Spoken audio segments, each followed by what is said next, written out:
P Gannavaram నియోజకవర్గంలో TDP, Janasena, BJP ఉమ్మడి అభ్యర్థిగా మానపల్లి అయ్యాజీ వేమ అయితే బాగుంటుందని బీజేపీ శ్రేణులు కోరుతున్నారు. గతంలో బీజేపీ తరపున ఎమ్మెల్యేగా గెలిచిన ఆయన ఎన్నో అభివృద్ధి కార్యక్రమాలు చేపట్టారని ఆయన అభిమానులు వెల్లడించారు. ఇక బీజేపీ శ్రేణులు కూడా గుర్తు చేసుకున్నారు. ఈసారి కూడా బీజేపీ తరపున మానపల్లి అయ్యాజీ వేమకు సీటు ఇస్తే పి గన్నవరం నియోజకవర్గం ఇంకా అభివృద్ధి జరుగుతుందని అభిప్రాయం వ్యక్తం చేశారు. కేంద్రంలోనూ రాష్ట్రంలోనూ బీజేపీ అయితే అద్భుతమైన అభివృద్ధి జరుగుతుందని ఆయన ప్రజలు, అభిమానులు కోరుతున్నారు. సహకారంతో ఈ ప్రాంత అభివృద్ధికి ఆంధ్రప్రదేశ్ రాష్ట్ర ఉపాధ్యక్షుడిగా ప్రస్తుతం పనిచేస్తున్నాను.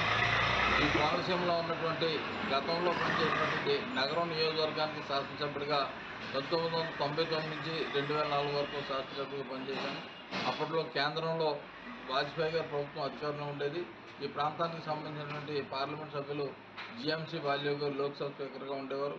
కేంద్రంలో అప్పుడు ఉన్నటువంటి వెంకయ్యనాయుడు గారు అనేక కేంద్ర మంత్రులతో సహకారంతో ఈ ప్రాంత అభివృద్ధికి కావాల్సిన వనరులు సమకూర్చడంలో మేము కీలక భూమికి నిర్వహించడం వల్ల ఈ ప్రాంతంలో మేము చేసినటువంటి నా ప్రయత్నంలో చేసినటువంటి అభివృద్ధి కార్యక్రమాలు, ప్రత్యేకించి మామిడిగుదిలో ప్రభుత్వ కార్యాలయాల నిర్మాణం, ప్రతి ప్రాంతంలోనూ కూడా స్కూల్స్ బిల్డింగ్స్ నిర్మాణం, సిమెంట్ రోడ్ల నిర్మాణం, పనికాహార పథకం ద్వారా గత ప్రభుత్వాల హయాంలో ఇచ్చినటువంటి ఈ సైట్స్, హౌస్ సైట్స్ ఏవైతే ఉన్నాయో అవన్నీ కూడా లో లెవెల్ ల్యాండ్స్గా ఉండటం, వాటన్నిటిని మెరకు చేసి ఇల్లు నిర్మాణం చేయటం, ఆ కాలనీస్ కరెంట్ ఇవ్వటం కూడా నా టైంలో జరిగింది.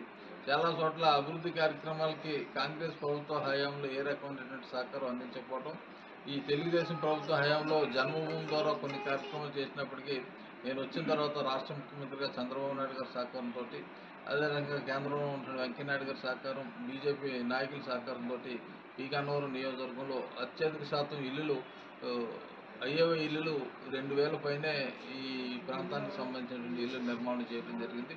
వరద తాకిడి ప్రాంతాల గ్రామాల లంక గ్రామాల నుంచి నదీ కోత నివారణకు కావాల్సినటువంటి చర్యలు కూడా తీసుకోవడం జరిగింది. ఇవన్నీ కూడా గతంలో లంక గ్రామాలకి ఇతర ప్రాంతాలకి అనుసంధానం లేని ప్రాంతాల నుంచి కూడా గ్రామాలకు కావాల్సిన రోడ్డు వ్యవస్థను ఏర్పాటు చేయడం, కాలువల వంతులు నిర్మాణం చేయడం, వ్యవసాయం పండించే రైతులు, కూరగాయలు పండించే రైతులు వాళ్ళు పండించేటువంటి పంటలు ఇతర ప్రాంతానికి వచ్చి ఇతర ప్రాంతాలకు అమ్ముకోవడానికి వీలయ్యేటువంటి వాతావరణం కూడా నేను శాసనసభ్యుడిగా ఏర్పాటు చేయడం జరిగింది. ఆంధ్రప్రదేశ్ రాష్ట్ర ఉపాధ్యక్షుడిగా